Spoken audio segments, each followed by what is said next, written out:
itu sebenarnya mimik yang bener-bener menghantui gue tuh. Dengan kata-kata dimodalin.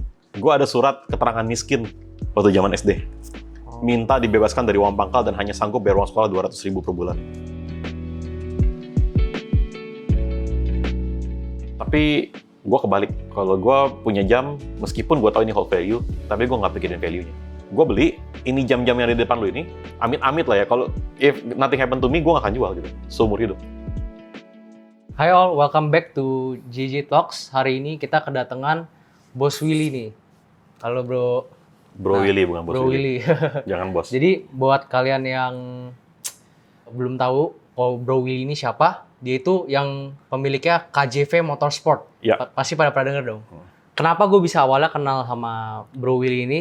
Mungkin Bro boleh cerita dikit? Awal kenal ya? Iya. Itu kan waktu di pameran ya, Gandaria kayaknya ya. Itu lagi nyari jam buat istri ya kayaknya ya. Lihat toko-toko jam beberapa, tapi kayaknya lebih serak. Akhirnya seraknya sama yang di Juragan Jam, ketemu langsung nih sama bos Brian. Jadi di sana akhirnya belilah kita ya. Iya, kebetulan Sampai juga sekarang. Langganan terus ya sampai sekarang ya. Udah 3 kali belilah ya kayaknya ya. Iya. Bro, ini kan kita jadi kalau di podcast ini kan kita biasa ngomongin nih, maksudnya kayak apa sih kehidupan orang-orang yang maksudnya bisa berhasil itu kayak gimana sih? Nah mungkin lu sekarang umur berapa sih by the way? Sekarang 32. 32? Ya, tua ya. Oh. Jadi gimana nih cerita, maksudnya awalnya gimana bangun KJV itu kayak gimana? Oke. KJV itu awalnya mungkin dari 2015 ya. Kita flashback ke 2015, itu berarti 9 tahun lalu ya. Waktu itu basicnya benar-benar masih dari rumahan. Jadi, dan motornya juga bukan motor-motor kayak yang orang bisa lihat sekarang di KJV. Itu tuh motor-motor Beat Neo Vario, yang kayak gitu-gitu lah pokoknya. Dari situ berkembang, akhirnya duitnya muter-muter, kan ada yang untung, ada yang rugi. Tapi banyak kan untung lah ya, karena memang buat jual beli kan. Jadi deh motor Ninja 1 unit, jadi 2 unit. Akhirnya di situ, waktu itu kakek gue sih. Ya kakek lihat, kakek itu orangnya temen-temen nyimpen duit kan. Dia percaya nih sama gue. Dia akhirnya dikasih, gue masih inget banget waktu itu 70 juta. Jadi motor gue yang ada 2 unit, tiba-tiba bisa jadi 4 unit.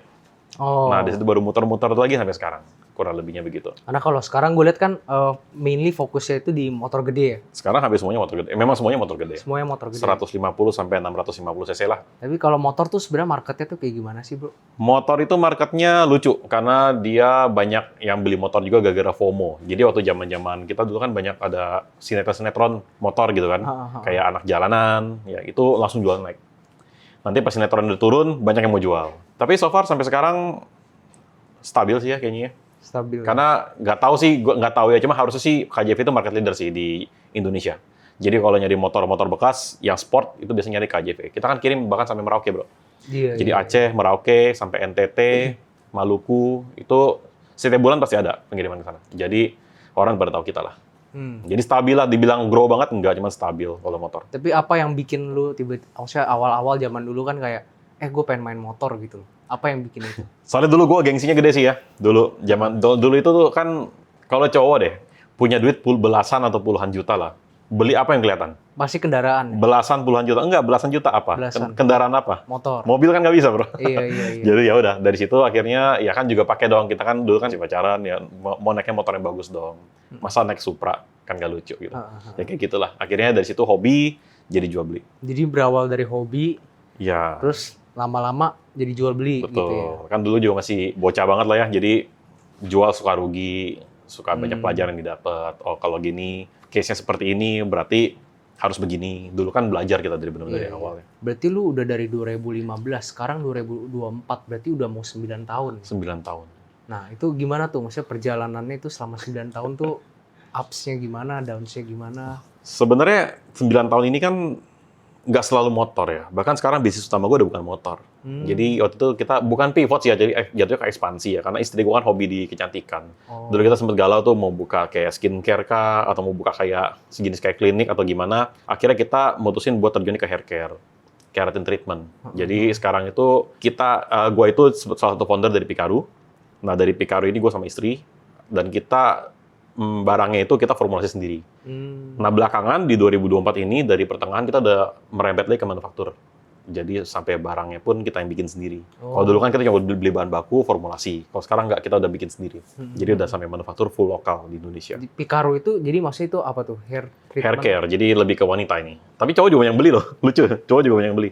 Jadi dia kayak buat pelurus rambut. Kalau biasa sekarang orang mau lurusin rambut kan dia smoothing. Tapi smoothing itu kan pertama nggak tahan lama. Justru terlalu lama tahannya. Jadi kalau smoothing itu rambut lu benar-benar kayak jatuh banget gitu. Oh. Nah kalau Picaru itu lurusnya lebih natural. Jadi lebih kayak orang yang rambutnya lurus lah bawaan. Kayak yang di iklan-iklan shampoo gitu. Iya. Nah itu kalau di keratin bisa kayak gitu hasilnya. Kalau smoothing kagak, lepek banget, jadi jatuh banget jadinya. Dan racunnya kan lebih berat kalau smoothing. Kalau keratin treatment lebih minimalisir lah. Terus kalau smoothing tuh kan harus di salon gitu ya? Keratin juga bisa di salon. Oh. Nah dari situ, dari retail, kan kecantikan ya. Akhirnya merambet ke manufaktur, terus kita sekarang juga punya salonnya juga. Jadi ke jasa kecantikan juga. Salon gue udah ada 8. Udah ada 8? Udah ada 8 di 2024. Gila. Ya. Pengalamannya udah banyak banget ya? Tapi tetap akan selalu ada orang yang kayaknya lebih pintar daripada kita ya. Jadi menurut gue sih sekarang yang penting kalau ketemu siapapun, banyak-banyak cari ilmunya aja. Pasti ketemu orang, ada aja yang bisa kita pelajarin lah gitu. Gue nggak pernah merasa diri gue pintar sih, tapi memang sampai ke tahap ini yang dipelajarin banyak banget. Tiap ketemu orang kita harus kosongin gelas. Betul, tapi lihat juga orangnya siapa ya. Karena yang tujuannya mau ngerecehin kita juga banyak kan. Tapi lu sendiri ini kan gue lihat kan lu juga ada maksudnya personal branding ya. Tuh. Kenapa tuh? Awalnya kenapa bisa lu bikin akun Willy KJV ini? Dari motor awalnya, bro. Awalnya kan dari motor. Terus dulu saking betapa gedenya gengsi gue ya, dari motor akhirnya muter dapat income sekian puluh lah gitu ya, hampir 100 lah gitu. Belilah mobil. Ya kan, dari mobil Lexus waktu itu kan. Jadi kalau lihat di konten YouTube gua tuh, salah satu konten top konten itu adalah konten waktu tahun 2018. Waktu gua beli mobil itu, Lexus. Dari situ naik banget personal branding gua. Karena kan, dan memang gua adalah customer waktu itu, kalau kata orang Lexusnya sih ya, gua customer termuda. Umur 25, beli mobil Lexus gitu. Baru? Tapi baru. Tapi nggak dibeliin orang tua ya. Kalau yang lebih muda dari gua dibeliin orang tua, banyak. Misalnya orang tuanya nitipin, nih mas mau beli ini buat anak saya. Tapi kalau anak muda yang beli sendiri itu cuma gua. Dan salesnya itu confirm, dia nanya-nanya, bener cuma gua yang beli. Jadi dari situ, gua bikin konten. Jadi customer Lexus termuda. Itu bukan gimmick, memang bener. Kalau kata orang Lexusnya begitu, gua yang paling muda yang beli gitu. Atau mungkin sekarang gua pikir, jangan-jangan gara-gara Lexus, mungkin mobil yang orang lebih senior yang suka kali ya. Kalau gua memang dulu sukanya Lexus. Jadi, dari situ personal branding naik, sambil jualan motor, jadi nggak ngaruh kan masih satu niche ya, niche-nya otomotif kan. Jadi ya masih kena gitu. Sampai sekarang, tapi sekarang sebenarnya personal branding gue nggak terlalu fokus di sana sebenarnya. Jadi sekarang kayak lebih ke bangun relasi sih gitu. Kalau personal branding ya sesekali bikin video oke lah, tapi nggak jadi fokusnya lagi. Cuman iseng-iseng aja lah ya. Iseng-iseng, ada sedikit agenda, tapi ya nggak yang utama lah. Karena kan bisnis gue pun di Picaru itu yang utama, bahkan nggak ada personal branding gue. Jalan juga tuh. Nggak masalah kan. Iya bener sih. Plan-plan ke depannya untuk berikutnya tuh gimana tuh? Plan di 2025 ya. 2025 kan mungkin kalau pandangan dari makroekonomi kan sebenarnya gambling nih bro. Ada yang bilang bakal naik bagus. Ada yang bilang bakal tetap gelap sampai 2026. Tapi minimal, kalau prinsip gue ya, minimal perusahaan itu setiap tahun jangan sampai turun lah. Minimal stagnan. Itu minimal banget. Ya kalau dari gue sendiri sih targetnya dari salon sama Picaru bisa grow minimal 20% lah di tahun depan. Gitu targetnya. Nah, menurut lu buat anak-anak orang-orang di luar sana nih, orang-orang di luar sana tuh ketika mereka mau mulai masuk ke terjun ke dunia entrepreneurship itu mereka harus bagaimana sih? Yang paling benar itu sebenarnya kalau misalnya mau masuk ke dunia entrepreneur itu bukan dagang dulu ya. Menurut gua kerja dulu, setuju nggak sih bro? Iya bener. Kerja dulu nggak sih? Tapi gua suka banget tuh kata-kata si Ko Andrew yang Pegadaian yang Holy Wings itu. Dia bilang kalau misalnya mau jadi entrepreneur, kerja dulu di tempat yang bisa ketemu bosnya. Itu ilmunya sebenarnya gue ngerti. Maksudnya tapi mungkin dia bisa ngomong keluar ya. Sebenarnya benar sih prinsip itu benar gitu loh. Jangan kayak kalau orang misalnya ketemu sama motivator gitu ya. Mau jadi pengusaha, jangan pantang menyerah. Terjun ke bisnis ini tanpa menyerah, pantang menyerah gitu ya. Kamu passionnya apa? Jalani passion kamu sampai jadi bisnis. Itu nggak salah sih. Tapi potensi ruginya gede banget nggak sih? Iya, benar. Entrepreneur itu kan, setahu gue ya, 80% itu kan gagal. Apalagi restoran, 90% gagal. Itu gede banget loh yang gagal. Kenapa nggak coba dari kerja dulu gitu? Kita masuk ke company yang kayak, maksudnya nggak terlalu gede, yang gimana kita tuh banyak berhubungan sama owner langsung. Itu sebenarnya benar banget gitu. Cuma waktu itu memang kita nggak kepikiran. Pas dengar kontennya si Ko Andrew itu, pikir, iya ini benar ini. Yang ini benar ini. Jadi, memang benar. Jadi, kerja dulu yang bisa ketemu sama ownernya langsung. Tapi background lu tuh apa sih sebenarnya? Maksudnya kan lu di umur yang 20-an, lu udah bisa mulai jual beli motor kan. Mungkin kalau orang di luar sana kan bilangnya, ini mah dimodalin atau apa. Itu awalnya tuh gimana sih? Lu tuh pas kecil tuh gimana sih? Itu sebenarnya mimik yang benar-benar menghantui gue tuh. Dengan kata-kata dimodalin. Gue sampai keluarin, nanti kalau mau boleh ya tim lu tuh gue kasih. Gue ada surat keterangan miskin waktu zaman SD. Minta dibebaskan dari uang pangkal dan hanya sanggup bayar uang sekolah 200.000 per bulan. Di luar itu kita nyerah, kita nggak bisa lagi. Itu banyak orang nggak percaya. Memang kan bisnis motor itu kan padat modal kan. Jadi orang pikirannya pasti harus dimodalin orang tua. Atau dimodalin saudara yang kaya gitu. Faktanya enggak. Gue dimodal iya yang 70 juta itu. Tapi itu pun modal gue dapat setelah gue menunjukkan siapa gue. Setelah gue nunjukin gue mampu. Baru modal itu turun. Kalau gue cuma ongkang-ongkang kaki, cuma kerja sama orang, makan gaji doang tiap bulan, mana mungkin kakek gue mau keluarin 70 juta buat gue. Itu pun duitnya dia simpen loh. Itu duit dia simpen loh. Bukannya kita tahu dia punya duit segitu, kita nggak tahu, kita kaget. Oh, ternyata aku punya duit segini gitu. Nggak tahu, nggak ada yang tahu. Boleh nih lu beli 2 motor. Jadi bener-bener dari awal tuh lu mulai bener-bener nggak pakai modal ya? Dari motor kecil, dari gaji 2 bulan pertama kan bisa beli motor kecil gitu. Iya kan? Terus pas udah lihat potensinya, baru disupport sama keluarga Bener, dulu. udah mulai jalan dulu. Udah mulai jalan, modal mah ada aja. Karena kan challenge-nya kan ke orang di luar sana itu kan bilangnya, aduh nggak bisa bisnis, nggak ada modal gitu kan. Ya lu buktiin diri lu sendiri dulu dong. Lu mampu mengelola duit segitu. Orang sekarang banyak bro yang kayak merasa bisnis nggak bisa punya modal nih. Gue butuh 100 juta tapi nggak bisa jalan. Kalau nggak ada 100 juta bisnis gue nggak bisa jalan gitu. Sekarang pertanyaannya lu bisa nggak pegang modal 10-20 juta? Iya. Kalau lu pegang segitu aja money management lu berantakan, lu megang 100 mah udah pasti gagal. Itu 100%, gak usah ngomong 80%, 100% gagal pasti. Orang kagak bisa ngelola duitnya gimana? Makanya orang juga bilang kalau kita tuh harus selalu bertahap ya. Maksudnya Setuju. easy come easy go gitu loh. Setuju. Karena kan lu kan lu di dunia bisnis ini kan mungkin udah belasan tahun ya. Udah cukup lama, meskipun nggak lama banget ya. Nggak iya. senior sih, cuman udah lama lah. Dan perlahan sampai ke titik yang sekarang, sampai akhirnya punya Picaru ini yang salonnya ada 8 cabang ya seluruh Indonesia. Salonnya 8, Picarunya nggak. Kalau Picaru kan kita online. Jadi kalau Picaru, itu fokusnya kita lebih ke cari ke jalur distribusi. Kayak ke MT, Modern Trade. Atau ke GT gitu, ke General Trade. Kayak gitu-gitu. Kita nyari, kalau Picaru ekspansinya lebih ke bangun relasi. Kayak kita kan udah masuk ke KKV barang kita. Osam sekarang ya, udah masuk ke Osam. Nanti kita juga masuk lagi ke store yang kita lagi gincar Guardian dan kawan-kawannya. Gitu. Kayak gitu-gitu. Jadi kalau Picaru lebih ke situ. Kalau salon lebih ke buka cabang. New store gitu. Sampai ke Bali kita bro. Oh, di Bali ada juga? Iya.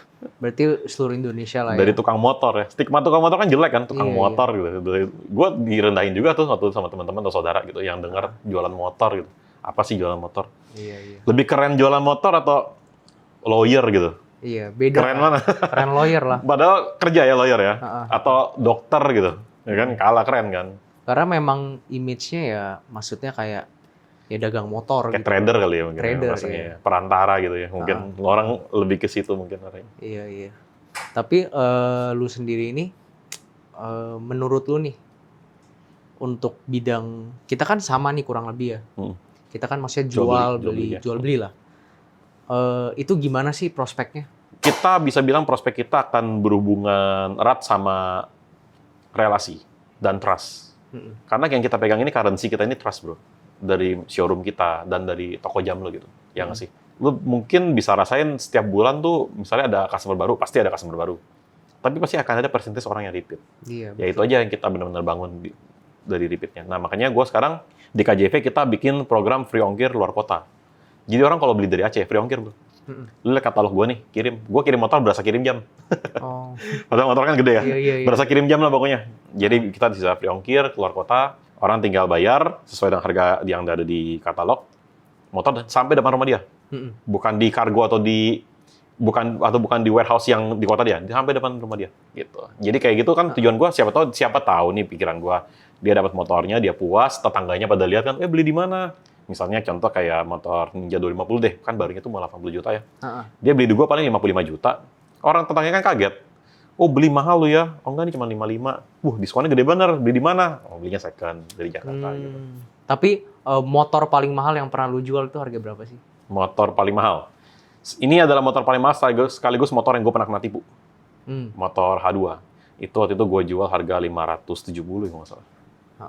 Itu kampretnya gue kena 300 juta di situ. Kenapa tuh? Kenapa bisa begitu? Jadi ya pengalaman lah ya. Jadi waktu itu gue beli motor itu singkatnya BPKB mesti di leasing. Orangnya bilang bayar full, tahan aja 10 juta katanya gitu. Kan nggak cengli ya, tapi dia tahannya 10 juta, besok gue lunasin. Udah nafsu, harga masuk, gue bayar lah tuh gope. Kurang 10 berapa? 490 kan? Bayar 490. Besok ya BPKB-nya kagak dibayar sama dia.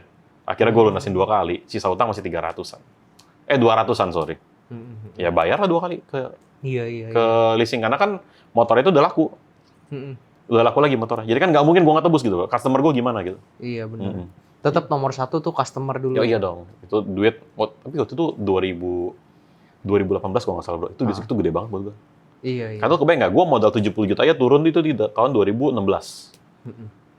Puter sampai 2018, 2 tahun kan. Bukan loss lah ya. Maksudnya rugi 280-an something. Itu gede loh. Itu gede loh. Gede. Ibaratnya kan berarti ya modal 70 juta ini lu udah puter dari 2 tahunan lah. Buat lu mah geli-geli mungkin. Buat gue dulu gede banget. Nggak gitu lah. Gede, sakit banget tuh, sakit. Sampai ada rasa tuh kayaknya jualan motor nggak safe. Tapi pikir-pikir lagi setelah kan shit happen kan. Habis happen ya kita akan introspeksi lah ya. Setelah berapa hari setelah itu ya gue sadar lagi, gue pikir ya sebenarnya itu ya begonya gue juga sih. Makanya ada transaksi percaya sama orang bisa dipegang gitu kan. Mau gimana pun namanya bisnis pasti ada resiko ya. Sampai sekarang makanya gue nggak pernah kan kayak, mungkin bro ngalamin kan waktu gue beli jam pun, gue nggak DP kan. Iya. Bro kirim bro sampai rumah, langsung gue bayar lunas kan langsung kan. Nggak pakai DP 5 juta dulu, 10 juta dulu. Ya itu mungkin gara-gara pengalaman itu. Bukan berarti gue nggak percaya sama lu ya, bukan. Tapi udah jadi kebiasaan gitu, jadi habit gitu. Iya. Ada uang, ada barang gitu. Kayak motor kan berarti harus ada surat-suratnya, harus lengkap semuanya. Ya kan? Berarti kalau motor sama ya, bisa DP juga? Bisa. DP kalau DP, kita di showroom. COD itu? COD kita nggak layanin. Kalau orang mau beli, orang ke showroom. Oh. Atau terkecuali, lu mau COD kecuali udah bayar full atau minimal bayar setengah. Kita bisa kirim ke depan rumahnya dia. Dan itu biasa kita video lengkap dulu. Ini kondisi gini ya, ada minus ini. Kalau motor kayak ada beda jam ya bro ya. Kan dia surface permukaannya kan besar kan motor itu kan. Apalagi mobil kan, besar. Jadi dia pasti mungkin lecet-lecet dikit bisa ada gitu. Kalau jam kan mungkin cuma di bawahnya, kayak di strapnya atau di mana ada lecet sedikit. Kalau motor kan bisa lampunya gue gores sedikit lah, antar ekornya gimana. Ya, itu kita sampein dengan lengkap ke orangnya.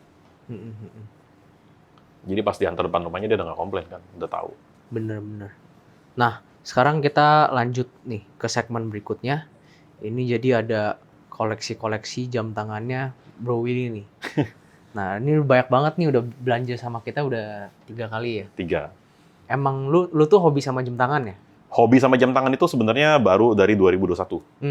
Jadi 2021, kan waktu itu kan gue pernah ikut ke kelas pengusaha lah ya. Di sana banyak pengusaha-pengusaha, banyak yang beberapa orang punya jam juga. Tapi waktu itu gue masih belum terlalu notice lah. Jadi masih belum terlalu suka sama jam. Bahkan stigma gue tuh Rolex itu jamnya orang tua bro. Stigmanya gue kan, gue nggak ngerti jam kan. Rolex itu mah jam orang tua, gue nggak suka gitu. Gue sukanya apa? Ya, sukanya mungkin Tag Heuer lah lebih keren. Gue sampai saking nggak ngertinya hierarki gitu. Jadi dulu itu sukanya motor. Habis punya duit sukanya mobil.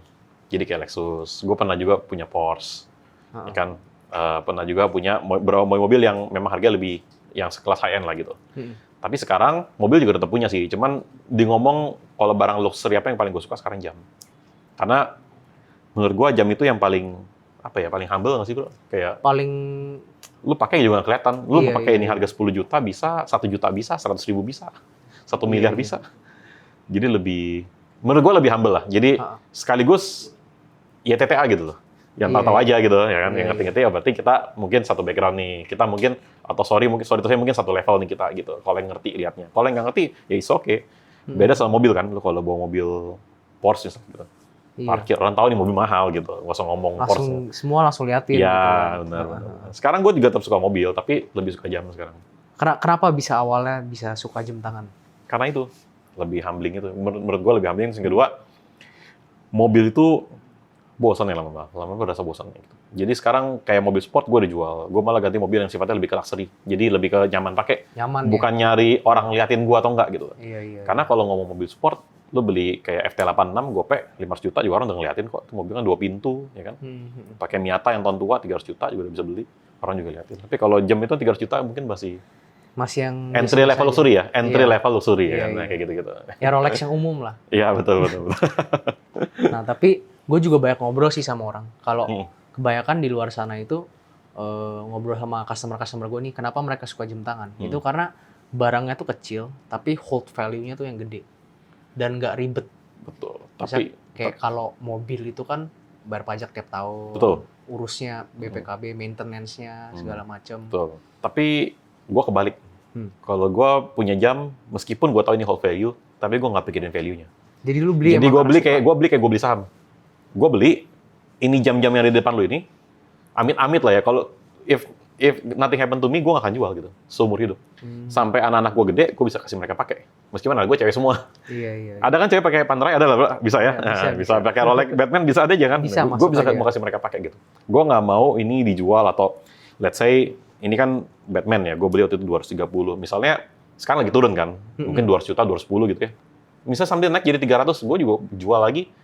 Bisa jual, nggak bisa beli lagi. Iya, bener Kan? sih. Jadi lihatnya bukan buat hold value, tapi gue memang punya karena gue tuh ini hold value dan gue nggak peduli gitu. Ya buat nanti aja, buat for the next generation gitu. Ya dipakai aja gitu. Iya, memang. Gue terbalik. Gue nggak pikirin investment kalau di jam. Emang suka. Bagus sih emang, justru ya lu belinya berarti semua yang lu beli ini emang semua jam tangan yang emang lu suka kan? Suka dan tetap harus good price ya. Iya. Di saat gue beli. Setelah gue beli mau turun apa ya gue nggak peduli lagi.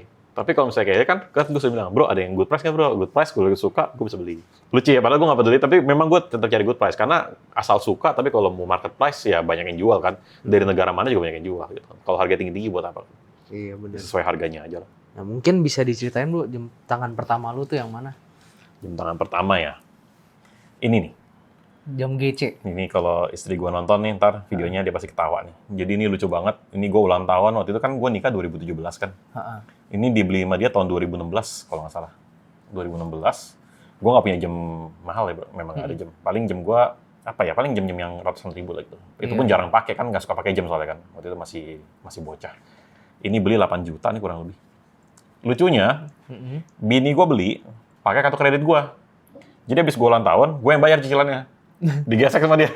Tapi kan itu kan cerita kan, itu story kan. Jadi setiap jam itu punya story-nya masing-masing gitu. Nah itu lucu ya. Ini beli waktu itu 8 juta nggak salah, 8 juta.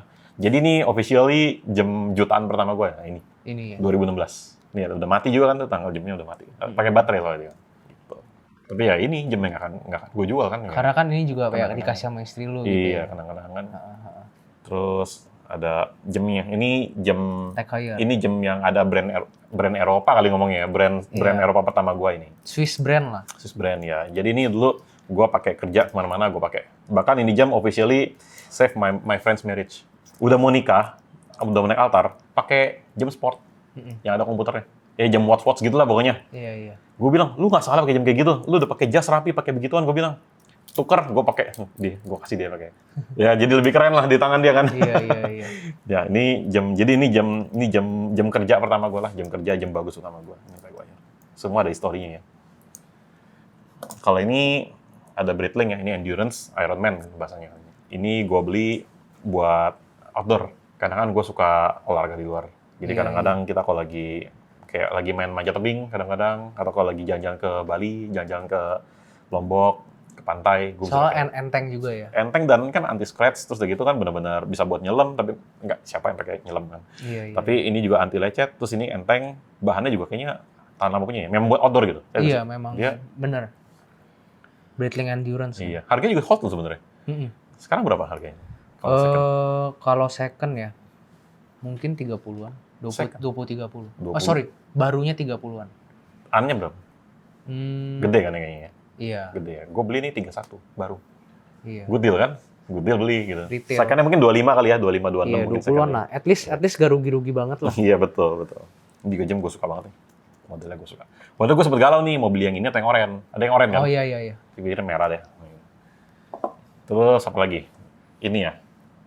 Jadi dulu waktu gue masih musiman suka jam itu 2021 kejadiannya. Gue sempat beli nih Navy Timer yang warna hitam. Cuman dulu masih galauan lah, jadi memang cuma ikut-ikutan. Lihat orang punya, gue pengen punya juga. Nggak lama pakai 4 bulan jual, bosan jam nggak kepake, udah gue julitin aja lah gitu. Sekarang pengen beli lagi kan, tapi pas beli lagi, gue lihat ini ada di Singapura, ada yang jual nih begini di Singapura. Keren banget, gue bilang, warna dialnya putih, panda kan. Iya. Terus belakangnya skeleton tuh, tembus pandang.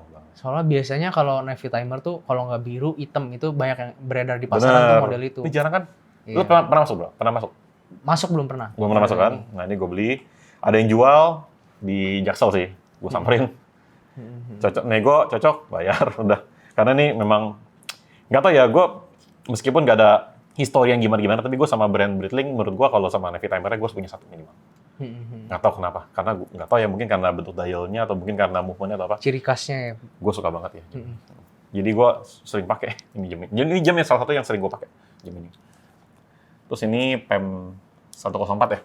Heeh. 104. Sama kayak Breitling, gue merasa kalau Panerai harus ada satu minimal. Karena kan ini jam yang outstanding dia kan gede Iya, di dia agak tangan. bentuknya tuh ada apa ciri khasnya gitu. Betul. Dan tapi ada satu nih, gue nggak kurang suka jam Panerai kalau strapnya warna hitam. Gue cuma suka yang warnanya kalau nggak coklat muda, coklat tua. Kenapa tuh? Nggak tahu.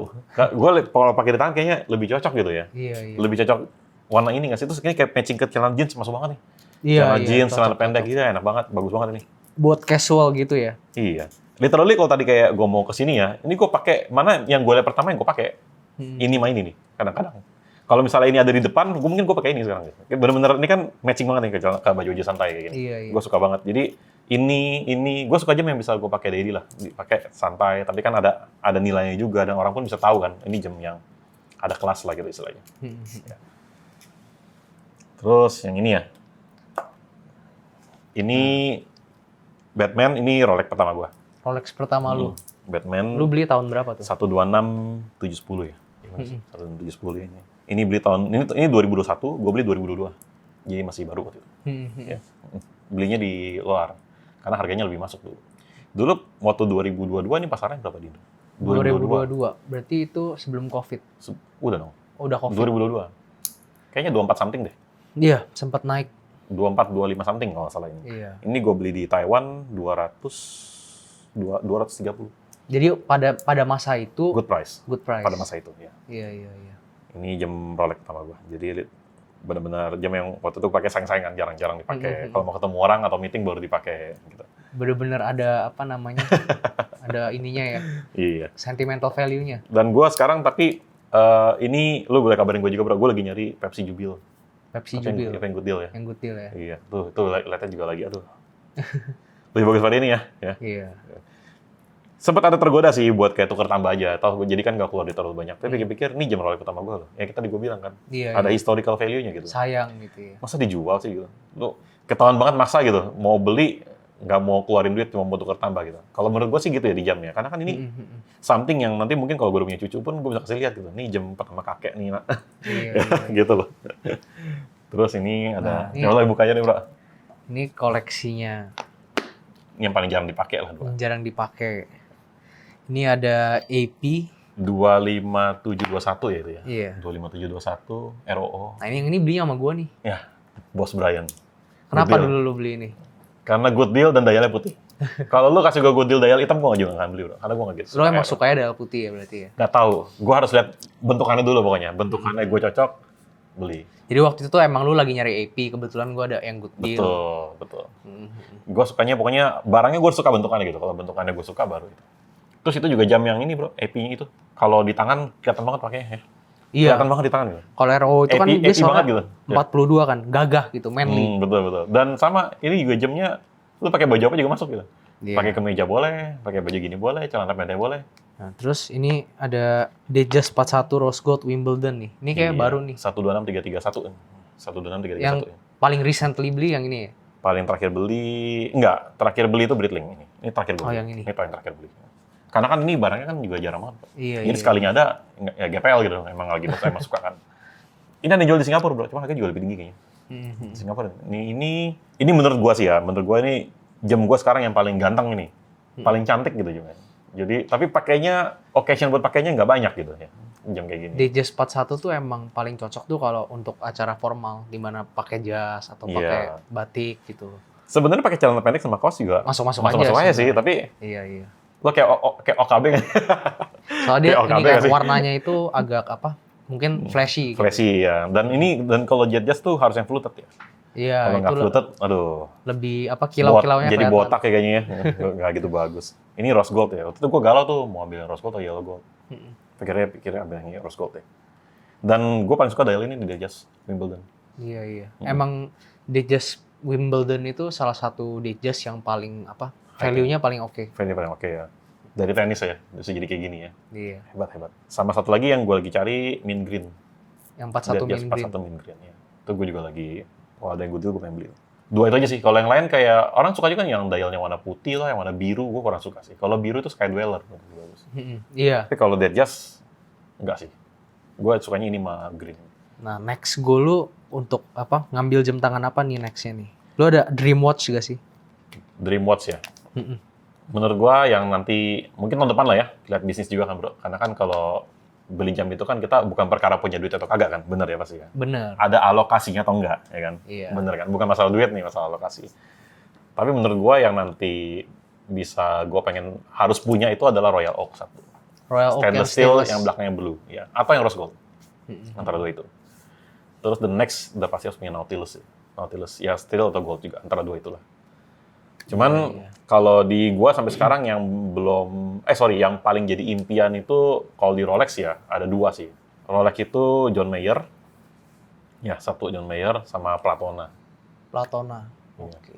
John Mayer, Platona, Royal Oak, Nautilus. Ya, itu inceran gua gitu. Yang harus punya nih sama Pepsi Jubilee lah.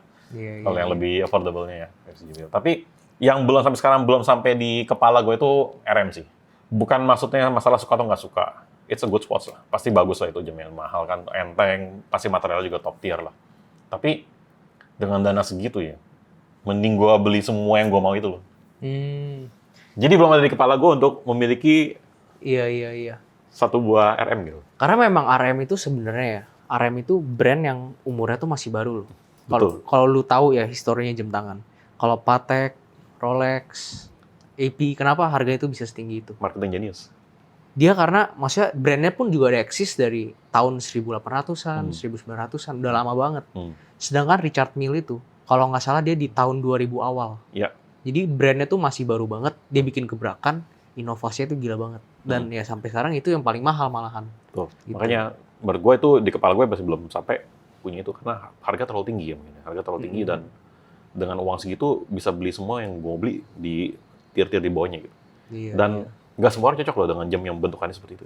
bentuknya gede-gede, bulky Gede-gede, gitu. terus Ya. gitu transparan gitu kan. Nggak semua orang cocok. Nggak tahu someday ya. Karena toh dulu gue juga bilang Rolex itu jam orang tua kan. Iya, makanya. Sekarang punya berapa? Istri gue ada lagi di rumah ya kan. Maksudnya kita jadi suka beli gitu. Ya kedepannya who knows kan. Tapi untuk sekarang sih jujur belum kebayang sih. Iya. Yang beli yang itu dulu lah. Yang tadi. Oh sama Skydweller sih itu. Skydweller ya. Yang blue ya. Aduh cakep. Nah, tapi dari semua jam tangan ini nih yang lu punya nih, ada gak jam tangan yang lu nyesel belinya atau gimana gitu? To be honest, yang nyesel beli nggak ada. Yang nggak ada yang di depan lu.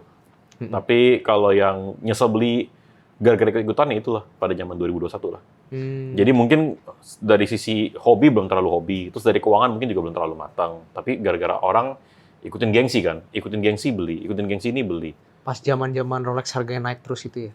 Itu 2021 ya, 2022 2022 ya. Iya. 2021 sorry. 2021 kan 2022 itu gue beli yang ini 2022 kan. Oh iya. Ini nggak nyesel, ini sampai sekarang tetap favorit, ini jam mahal pertama gue gitu kan. Tapi mungkin 2021 itu. Jadi yang gue nyesel itu bukan karena jamnya nggak sih, tapi nyesel itu gara-gara pribadi kitanya itu orangnya belum siap untuk punya barang ini, tapi lu maksa untuk beli. Itu yang bakal bikin orang nyesel ke belakang menurut gue. Cuman demi impress other people, jadi kita yang susah sendiri. Nah, itu. Iya. Jadi bukan jenis jamnya yang bikin gue nyesel, jujur. Karena kalau sekarang ini gue beli ya, pasti harus gue demen banget baru gue beli. Kalau nggak demen banget ya nggak beli. Iya, bener sih. Intinya jangan maksa ya. Jangan maksa, jangan cuman gede di gengsi gara-gara mau bikin orang salut sama lu belilah apa segala macam mobil jam. Itu menurut gua fana sih ya. Nggak penting. Ya sekarang baru bisa ngomong nggak penting ya. Dulu penting ya dulu. Zaman kita masih kecil. Iya. Nah, sebelum kita tutup sesi ini, lu kan udah berkecimpung di dunia entrepreneurship kan udah lama banget nih. Iya. Mungkin apa hal yang menurut lu paling penting di hidup lu? Paling penting ya? Dua sih ya kayaknya. Satu, waktu. Kedua, sehat. Karena kalau misalnya ngomong kaya, berhasil, sukses, banyak duit gitu ya, itu belum tentu lu bahagia juga kalau lu nggak sehat. Dan sekarang itu yang ngerinya itu sehat itu udah nggak lihat umur loh. Sekarang kita 32 lu berapa bro? Lebih muda juga. Gua 22. 22 ya, masih muda banget ya. Tapi mungkin ada yang seumuran lu udah sehat itu udah jadi problem buat dia. Seumuran lu bahkan. Apalagi nanti pas gua umur 42, pas gua 40, 50 nanti. Ke depan kan. Menurut gua sehat itu penting banget sih. Karena ada peribahasa kan, banyak masalah dalam hidup. Tapi saat lu punya masalah kesehatan, masalah lu tinggal satu. Menurut lu memang ya intinya yang penting harus sehat gitu ya? Sehat. Itu harus penting banget. Karena duit banyak apapun nanti nggak bisa dinikmatin juga gitu. Bukan masalah dinikmatin bro. Lu hidup juga bikin susah orang. Setiap napas lu bikin orang lain susah gitu. Lu kalau udah nggak bisa jalan gimana? Misalnya ya, lu umur 50 tapi lu bolak-balik ke rumah sakit. Kan bikin susah orang. Lu punya cucu, nggak kuat gendong. Bangun susah. Kalau punya rumah, maunya tidur di lantai 1. Gara-gara kaki udah nggak kuat. Buat apa lu punya harta triliunan, tapi lu kayak gitu? Coba resapi baik-baik. Karena gue sekarang ini kan udah setahun setengah kebelakang nih gue hidup dengan lebih sehat kan. Gue olahraga, gue invest waktu gue di latihan-latihan gitu, di aktivitas fisik gitu. Terus gue belajar juga banyak dari orang-orang mana yang lebih sehat, mana yang lebih nggak sehat, mana yang boleh, mana yang nggak boleh gitu. Dan makin kita belajar, kita makin tahu kan. Ternyata itu sebenarnya lebih penting daripada duit. Coba deh lu pikir deh, mendingan punya duit banyak atau mending punya tubuh yang sehat. Tapi coba pilih satu. Iya. Kalau lu pilih duit sih menurut gue orang itu bodoh sih menurut gue. Dan satu lagi ya, kalau ngomong sehat itu juga tuh ngomongin soal sehat nggak cuma di badan tapi di pikiran juga kan. Nggak akan ada orang sehat yang kena mental health bro, yang pikirannya nggak beres, punya mungkin suicidal thought, pikiran buat sakitin diri sendiri, bunuh diri apa. Kalau orang sehat, badannya bugar, nggak mungkin punya pikiran yang aneh-aneh juga gitu. Jadi susah untuk lu sehat, lu aktif olahraga, tapi lu nggak bahagia gitu. Kayak jarang deh. Iya. Dan itu juga dibuktiin karena makin kita olahraga, metabolismenya makin terjadi di dalam tubuh kita. Pertama udah pasti tuh insulin resistance lah, kayak plak-plak yang ada itu kan pasti semuanya kan lebih di cover dan lebih baik kan. Lu juga ngomongnya? Hidup lu lebih bahagia lah gitu, lebih happy. Sampai ada satu peribahasa yang bilang hanya ada satu kegiatan yang nggak pernah orang nyesel udah lakuin. Udah olahraga. Bisa kayak lu bangun tidur nih, ngapain ya, males nih, akhirnya olahraga juga. Abis olahraga, aduh gue nyesel tadi olahraga. Itu nggak ada orang ngomong kayak gitu. Iya. Betul nggak sih? Nggak akan ada. Lu kalau abis main game bisa nyesel. Iya. Mandi kecepatan nyesel, makan kelamaan nyesel, makan kecepatan bisa nyesel. Tapi kalau lu olahraga nih, abis nge-gym sejam capek kan, pegel-pegel. Aduh sialan, gue nyesel tadi abis nge-gym. Nggak ada bro. Iya. Gitu kan. Yang kedua waktu kan. Ya waktu ya kita nggak bisa buyback waktu kita. Gue nggak bisa buyback, gue ke umur lu lagi kan. Terus apa ajaran yang lu paling sering denger dan ternyata lu sadar itu nggak bener gitu? Berarti the biggest bullshit of Iya. all time. Ada banyak sih bro. Jadi mungkin waktu kita belajar dulu ya, banyak dalam hal apa? Finansial ada, dalam hal kesehatan ada, sejarah ada, semualah banyak yang kita pelajarin dulu ternyata dibuktiin enggak gitu loh, salah gitu. Kita baru tahu salah apa? Karena kita udah ngalamin sendiri. Tapi kalau kita kan podcast ini kan mungkin tentang lebih ke bisnis ya, berarti gue ngomongin dari sisi finansial lah. Iya. Lebih ke menabung pangkal kaya sih bro. Hemat pangkal kaya. Pernah dengar nggak hemat pangkal kaya? Sering. Lu pernah nggak ketemu orang yang hemat jadi kaya bro? Hemat, dia kaya gara-gara dia hemat. Belum tentu sih. Kaya ya, bukannya cukup ya. Cukup dari hemat bisa. Lu ketemu bisnis sukses nih. Bro, dari mana bisa sukses? Ya soalnya gue hemat. Iya, belum Ada nggak?